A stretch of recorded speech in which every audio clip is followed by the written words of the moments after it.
kati laziness kills ambition. Obunafu buyita ebiruubirira. Anger kills wisdom.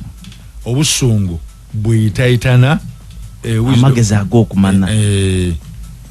Fear kills dreams. Okutya kuyita ebirooto. Ebirooto byebyo nti ekyo nakisobola. Ego kills growth.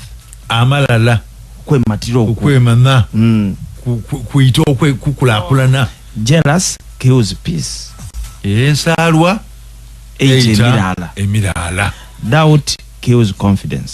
Okubuusabuusa kuyita confidence. Muti ate bamala bakoba nti bisome ng'ova ku left ngoira ku right. Nga bwenkola nti laziness kills ambition. But osoma nti ambition kills laziness. Bo ambitious obuga yavuna bono vangati. Wisdom kills anger. Ayi mukusoka toka nti anger kills wisdom. So kanti wisdom kills anger. Amagezi galago okumana gaite ebyo okubosungu. Era nga tulisoma kanti fear kills dream. But otandika dreams kill fear. Okay. Okay, sanga ndi class teacher.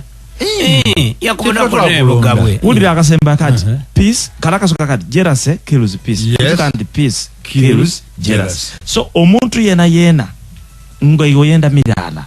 Ebyo kuba kubowalana obizira. Nze muno omuntu agu. Gowalana. Mwidi stand. Nibo libali. Stand. Toyende yala stand. Kabuli. Neri tugaita. Toyende